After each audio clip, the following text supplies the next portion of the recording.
All right. What do you want to tell people about life living with a vegetarian? Let's see, you told me that I'm going to talk about... After 30-some years of being a vegetarian and my time living with my husband, we've gotten kind of, like I said, we've gotten good at being able to make things that work for both vegetarians and non-vegetarians without making two completely different meals. Hello, I'm going to shoot this video over a few days. Last year we grew a lot of dried beans. I forget how many we've gone through, but we still have 3-quart jars of dried beans, this being one of them.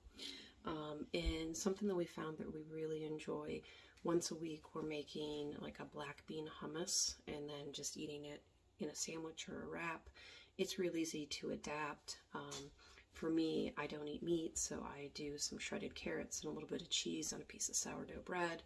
My husband likes it in a wrap with like a little ground meat and then the same other things. And then you can kind of make it work for different palates. So tonight I'm going to put the beans on to soak. This is one of those things.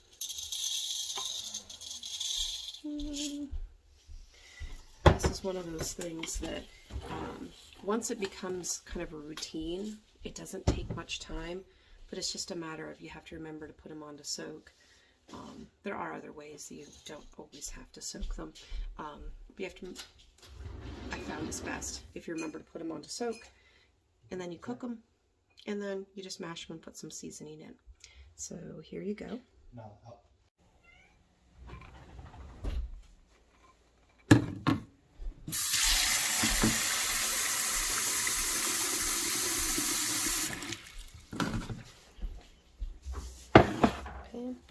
Lots of water for these guys, and then we're going to just put in just a touch of apple cider vinegar, and we're going to add a little bit of baking soda.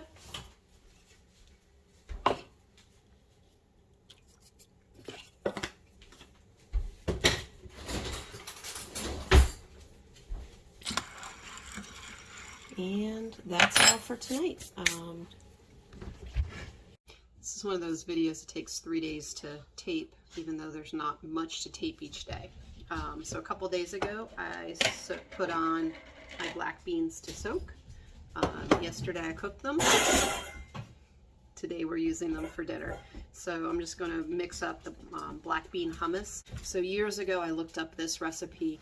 I've made it plenty of times just with store-bought canned black beans. But 2 summers ago, we started growing our own black beans, and I like the texture and the flavor a lot more. They work really well with those things. All right, I've got this little measuring cup, little kind of shot glass thing. This is awesome for mixing up some dressings and that kind of thing. So I'm first going to throw in a couple tablespoons of olive oil. Literally 2. And then I kind of go just a little shy of 1 tablespoon for the white wine vinegar, just a little bit below the line. And then I do the same for the lemon juice. The recipe actually calls for a tablespoon of each. And I kind of feel like anytime I do the full tablespoon of each, it's just a little too much acid. So I just kind of go just a little shy on each one, and that's about right. And then I'm going to crush a couple cloves of garlic. The recipe actually calls for, oh no, it does call for garlic, just a clove of garlic.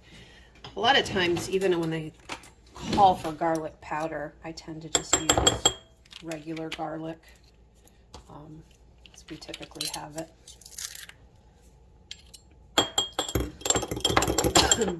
Now it just calls for salt and pepper.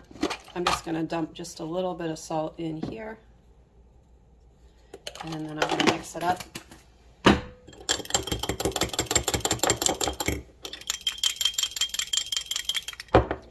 Alright, so black beans in here. I've used an immersion blender. I've used a food processor. But I've also started, I have, let me see where it is. This. This was just a masher that we had used for the kids, for baby food, for smushing up things. And it kind of just works nice because it doesn't make it like super pureed, but it mashes it nicely. And we need half a teaspoon of cumin. Oops. I can measure very carefully. Sometimes I measure, sometimes I don't. But the actual recipe says half a teaspoon of cumin, salt, pepper. Mush that up. Like I said, you can do immersion blender, you can do food processor, whatever kind of texture you want. I've found that I like the texture of just mashing it.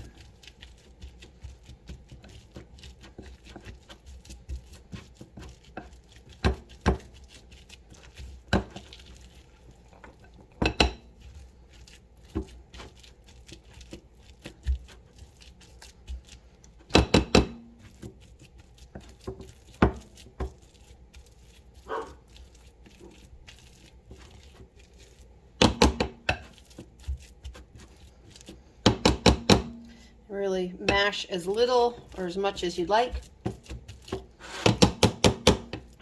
All right, so I'm just going to stick that in the fridge. It's a little before 4 o'clock. I'm going to put this in the fridge for the flavors to meld a little bit.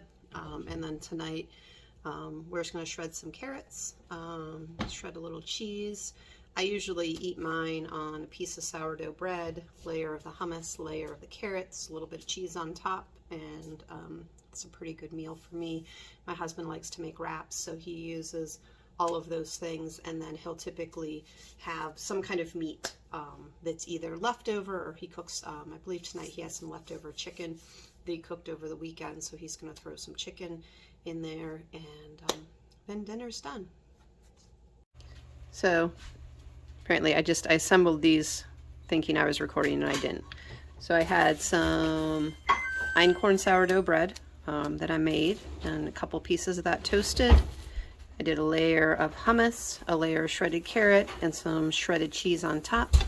That's dinner for tonight.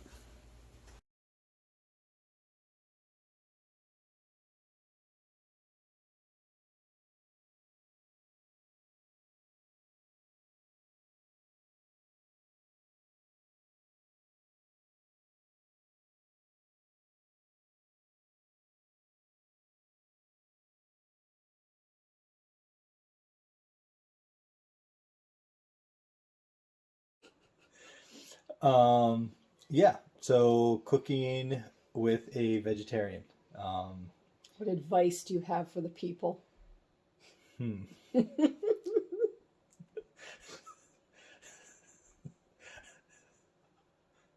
that good? I just am imagining what you're going to say. I was thinking I'd go with don't, but I figure that's probably a great way to sleep on the couch.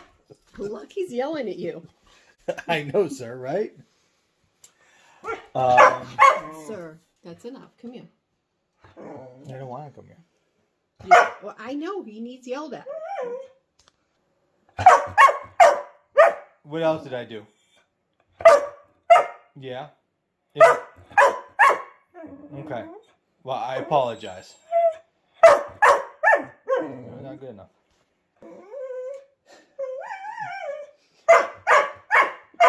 The only other boy in the house, and I can't even get him on my side. It's okay. Cooking with a vegetarian or for a vegetarian is a learning curve for the most part. Just a new way of thinking about how you're going to cook food, cook meals, cook meat, and everything Use else. separate spatulas. Use separate spatulas.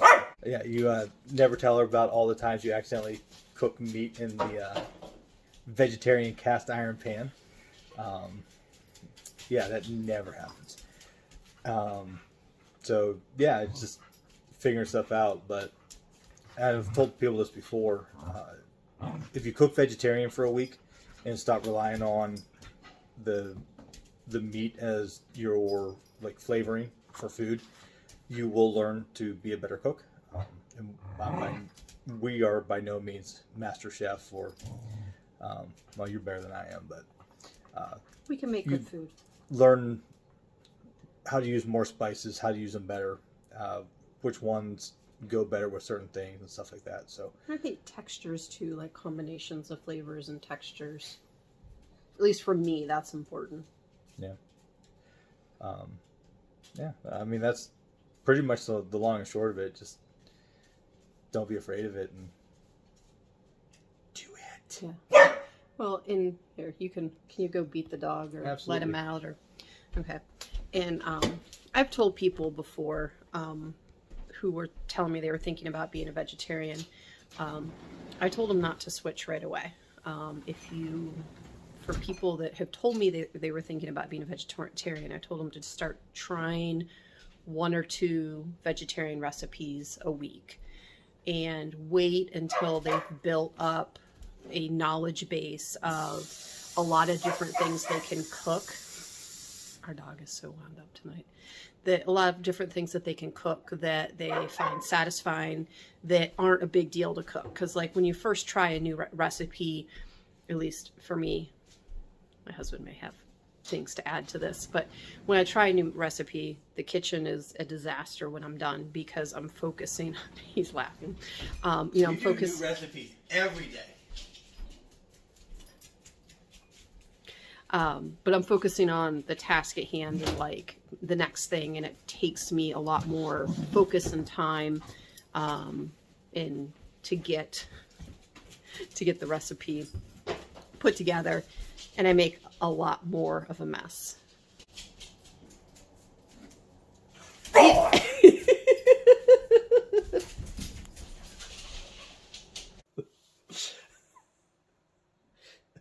Edit.